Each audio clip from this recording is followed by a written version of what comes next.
101 Radio. Book 101's all about the books that I read for the last 40 years. And today I have my special guest. He's a lifelong entrepreneur who has spent more than 39 years building businesses that bring people together and create lasting memories. Other than Mr. Chris Shurian.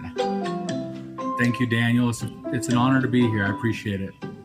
Welcome, Mr. Chris on Book 101 Review. And can you please introduce more about yourself that I miss? Well, you mentioned I'm a lifelong entrepreneur.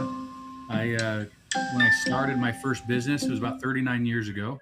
And I think I have done the math. And in those last 39 years, I have only worked for other people for 4 years of those 39 years. So I've always had my own business, made my own way, and I've had some success.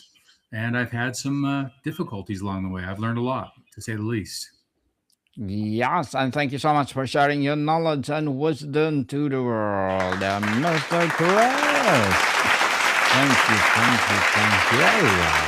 And today let's talk about the dropping the armor. Why founders need safe space to tell the truth. Let's start with the title itself, Dropping the Armor. What does the armor typically look like for a founder?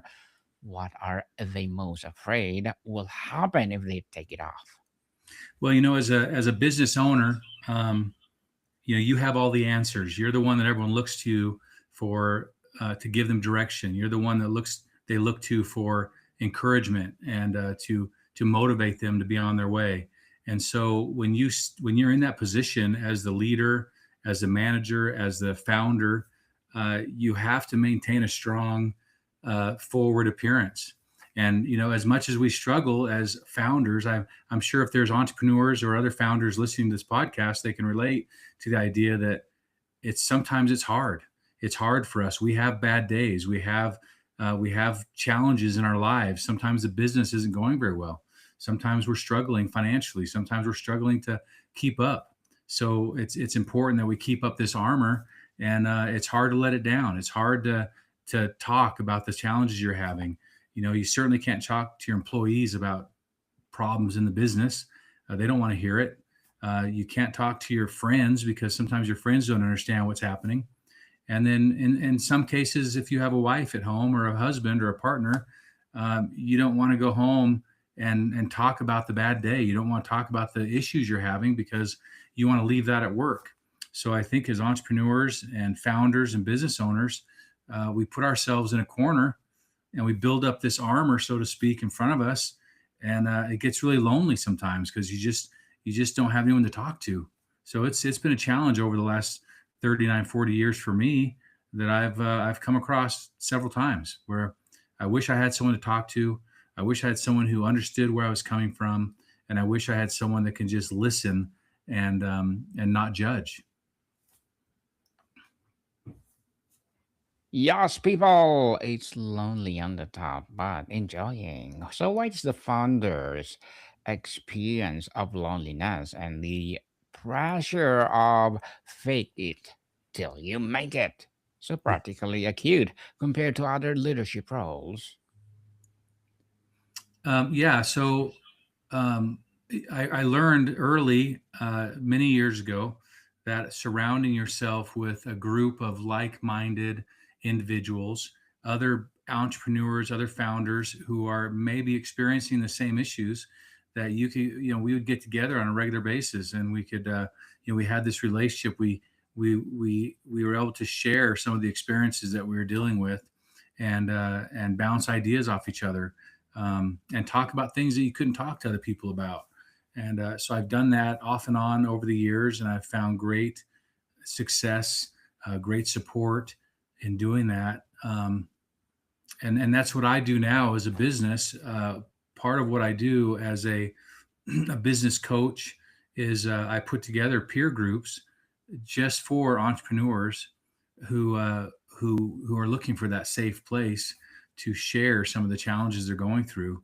And it's been a great tool for me over the years, and I really appreciate the opportunity I have now to share that space with other entrepreneurs and founders who are looking for a safe place to get take off their armor, just for a few hours, and be able to be raw and be honest and share the challenges they're having. And it's really been very valuable. Like I said, I've done it over the years, and now part of our coaching program, we put together a program called the Founders Exchange, which is just that. We put together business owners who are non-competing; they don't compete against each other. We put together business owners that don't do business together; they're not related in any way, shape, or form, so that we can create a very safe environment that's very non-judgmental and absolutely confidential, so that we can hear the stories and offer up another rule that's interesting, that some people find that's very interesting, is we're not allowed to give advice. So when somebody in our group shares a challenge they're having,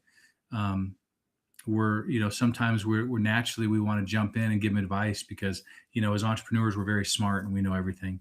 But we're not allowed to give advice. So the only way we can help our fellow members of this group is by sharing experiences that we may have had over the years that could help them relate to the experience they're having, that might be able to provide some insight for them. So it's been a really great tool that I've tapped into over the years, and we're pretty privileged to provide that opportunity to others, because I think it's an important space.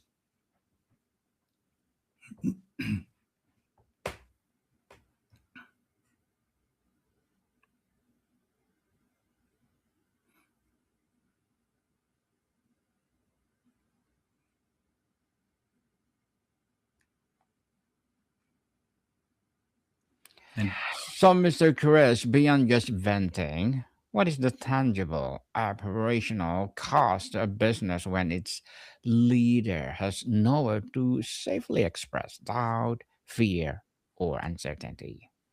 yeah, that's a great question, Daniel. And I think what happens is a leader can get burned out. A leader can get stressed. They can sometimes doubt in their ability because, I think most leaders put on this air of confidence, and they put on this air of, we can conquer and we can do anything, because that's what we need to encourage our employees and our partners and our team members to think that same way as you do. And so if we're getting beat up and we don't have that support system, we could potentially burn out. We could potentially just, the stress of owning a business sometimes can be unbearable. And when the leader of these teams is stressed out and they're not leading properly, it has an effect on the team. And one of my goals as a business owner was to always provide a place where employees enjoyed working. They enjoyed coming to work. I felt strongly that the employees had to feel motivated and empowered to do their job, because as you probably know, most of the time we have employees in our businesses that are actually smarter than we are and actually do the job better than we do. And so by empowering them and making them feel good about themselves and leading them properly, they do better, they perform better, they're happier. I'm a firm believer that, not only do I want my employees to be happy at work and successful at work, but I want them to be successful at home and happy at home. And they spend more time at work sometimes than they do at home. So whatever I can do to help them and to encourage them to be better employees and be better humans in general, better husbands, better fathers, better brothers, better sisters, the more I can help them be a better person and a better version of themselves, then I think it makes them, I'll do whatever I can to help my employees be happy and successful. And so I found that when I am not healthy and I'm having my own struggles, it's hard for me to lead properly. It's hard for me to encourage others. It's hard for me to be a good example if I am struggling.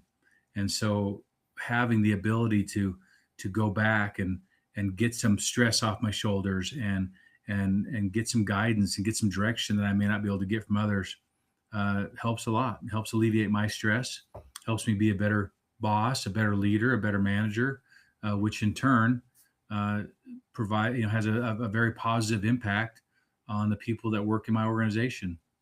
Um, I've always felt that that's important, is to have good quality people and somehow make their lives better by the way I lead them, by the opportunities I give them. Um, I'm a huge fan of praising our employees.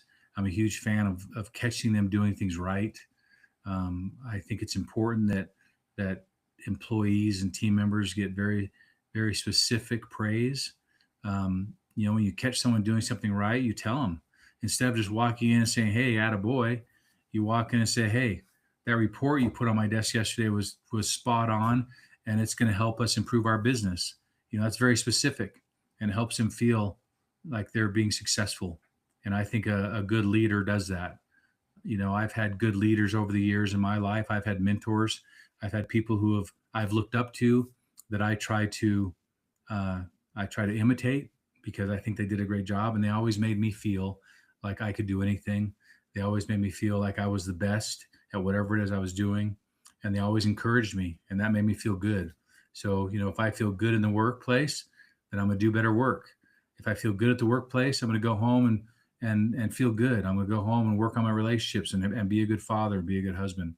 So I really try to be that person and that mentor, that leader to the people that work in my organization. And like I said, some days it's not easy. Some days when you have to make payroll and you're trying to figure out where you're going to come up with the money to cover payroll, that's a stress. And it's hard when you walk into the office or into the store or the work and you're stressed out. Man, it's hard to lead properly when you're stressed out. So I think the tangible benefits are many. It's probably hard to put a dollar amount on anything in that regard, but just from experience, I'll tell you what. Um, being the proper leader to your team has huge benefits to the company, and that's for sure. Daniel, Yes. we even do a thing in our business where um, we will incentivize our team to read books. Books that they wouldn't normally read, business books, and sometimes just personal improvement books. But I've gained a lot over the years from reading, and so we encourage our employees to do that. We used to incentivize them that when they finished a certain book, we'd have them give us a little book report, and we'd reward them, whether it's cash or movie tickets or dinner, a gift certificate to a restaurant, just to motivate them, incentivize them to work on improving themselves. So we had a lot of I've talked to a lot of people that used to work for me over the years, and I've heard a lot of feedback, and a lot of people come back to me and tell me how reading certain books or doing certain things really impacted their lives. And I like to hear that kind of thing, and so I feel like all those things that we did, all those little opportunities we gave others to improve, it worked. It worked. And now I have people that used to work for me that now have their own businesses and have been very successful.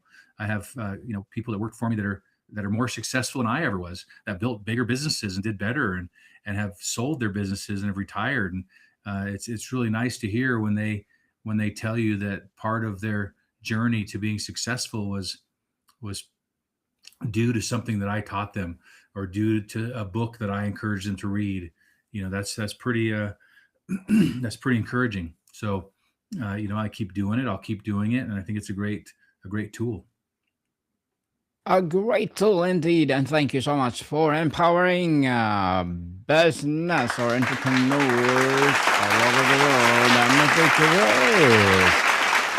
what are the essential ingredients that separate a true safe space from just having a beer with a friend or a castle chat with a board member?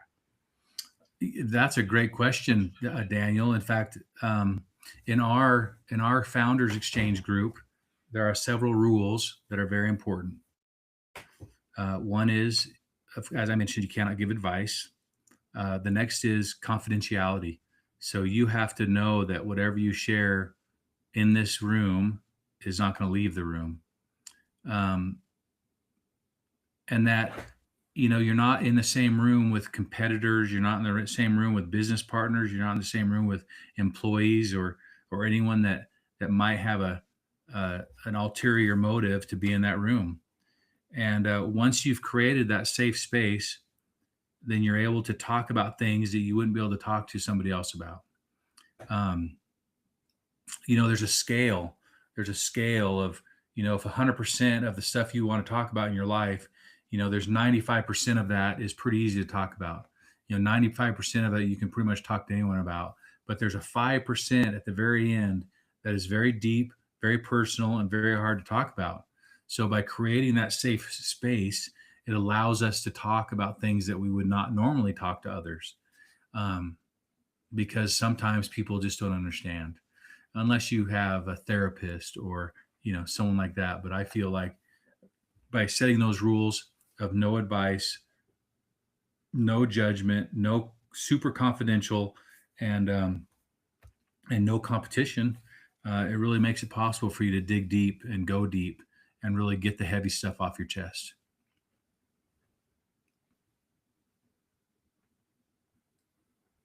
Indeed, no judgment, people, no judgment. So, Mr. Chris, what are your short-term and long-term goals? Well, short-term goal is I love serving others. I love helping people.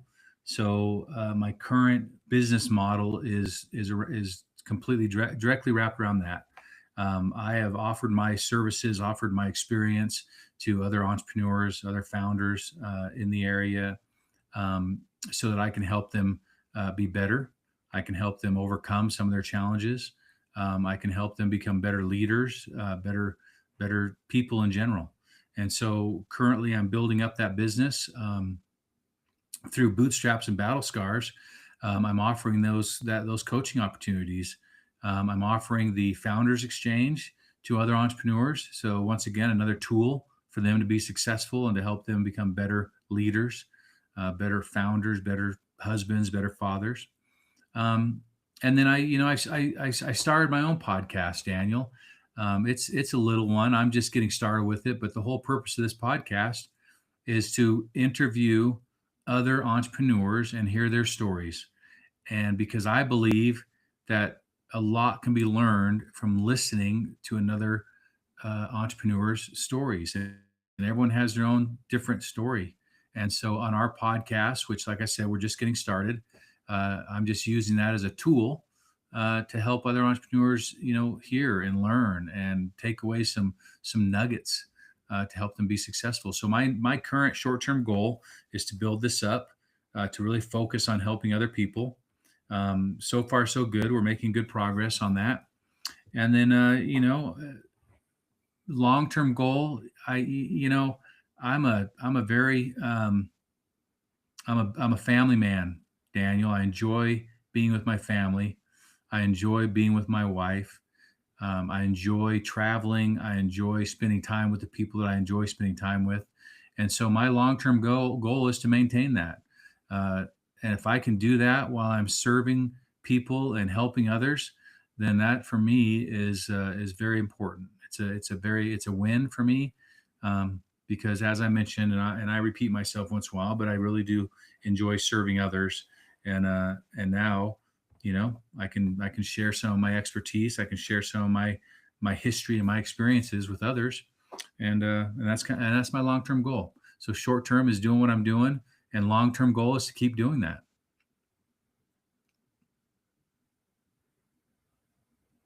Keep doing it, Mr. Chris, and congratulations for the new podcast. Keep up the good work.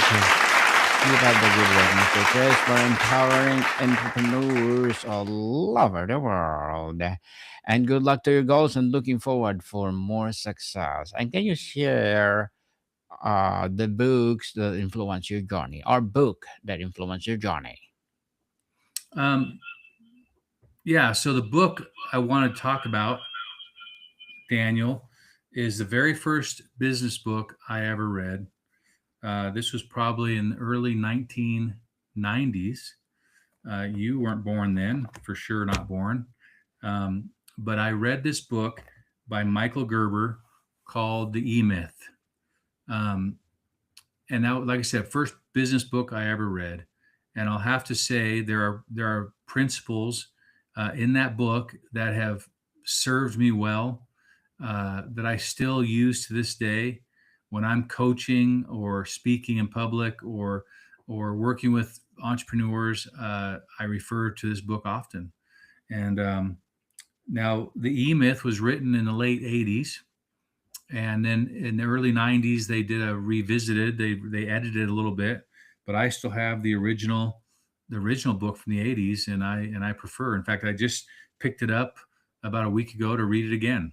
I had to dig for it. It was buried somewhere in a belt on a box or on a shelf somewhere. But yeah, the E Myth is, like I said, the very first book I ever read, and it still has meaning to me.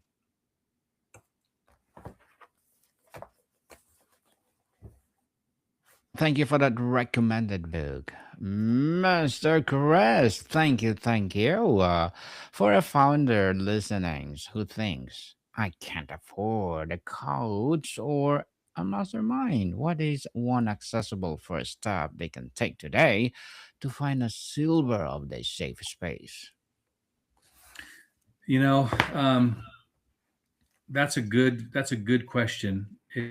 If you can't afford or don't have access to a group such as one we're developing, I think it's important to find a mentor, find somebody that you have a relationship with who you feel has some experience that could help you.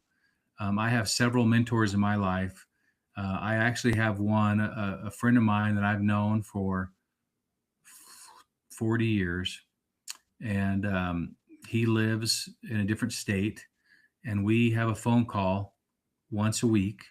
Every Thursday, we have a phone call, and he is a fella that I can talk to about anything, and I feel like I can do the same for him. So it doesn't cost me any money.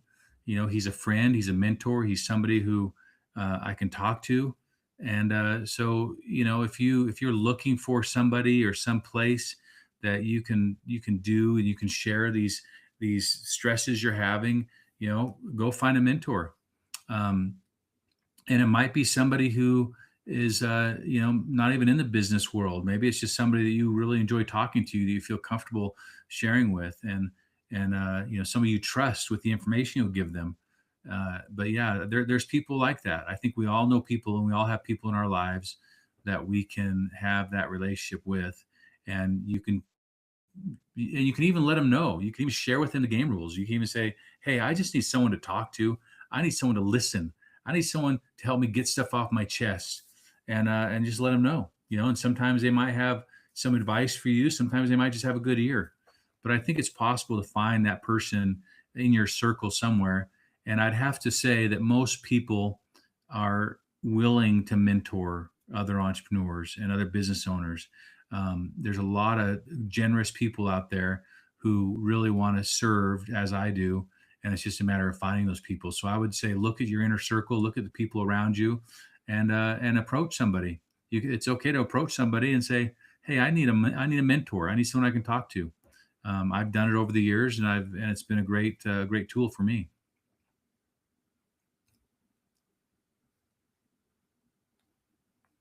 A great tool indeed. And thank you, Mr. Chris. And before we wrap up our discussion for today, I'm inviting you to please do listen to my other podcast, people. My other podcast, because my Abstract Essay is already in fifth season, Abstract Poetry in second season, and my book 101 review in its fifth season too, Comedy 101 in third season, and my Food 101 in fifth season as well. Geography 101, Love Letters, Movie 101, Review Music 101, our fourth season. Science 101, Sex 101 in a second season. And my baby podcast, Mental Health 101, Law 101, Bible Verses 101, Entrepreneurship 101. Please listen to them wherever you listen your podcast. So Mr. Chris ultimately is dropping the armor as a sign of strength or strategic business move. And why do we still so often confuse for weakness? Um, well, you know, uh, it's probably a lack of understanding. I think it's okay to be human, and it's not a sign of weakness. In fact, I believe that if you're able to talk to somebody about challenges in your life and challenges you're having with the business, I think that's a sign of strength that you can talk to somebody and have somebody in your life. So, I would say I would encourage people to, even though you're putting on the armor, you're sharing your tough persona. It's okay. It's okay to have a fallback and someone that you can talk to, so you can maintain that in front of your people and maintain that in front of your team. All the while, you have to work on yourself. If you're not healthy, then you're not going to be a good leader. And if you're not a good leader, your team's not going to be good. And if your team's not good, your business is going to last. So it's important to work on yourself. Make sure you are healthy. You're number one. You're the most important. If you're not doing well, nobody else is doing well, and the business is suffering. Yes, people is a sign of a strength for sure. So, Mr. Chris, thank you so much for sharing your knowledge and wisdom to the world. So, can you please invite our listeners to support your podcast, your projects, or anything you want to promote on Book 101 Review? Well, my YouTube channel is Chris Shurian at YouTube. We have a few podcasts that are up and running on that, and then of course, we pretty soon we'll have our website up, and we'd be happy to help out any way we can. Yes, people, let's support Mr. Chris Shurian, because if you support him, for sure, more and more empowering episodes of the podcast itself, more and more empowering advocacy will rise. So, Mr. Chris, thank you so much for your time. Thank you very much. I appreciate it. I look forward to seeing more of your podcasts. Yes, let's do Entrepreneurship 101 and let's talk about business mindset. Monica people, see you soon.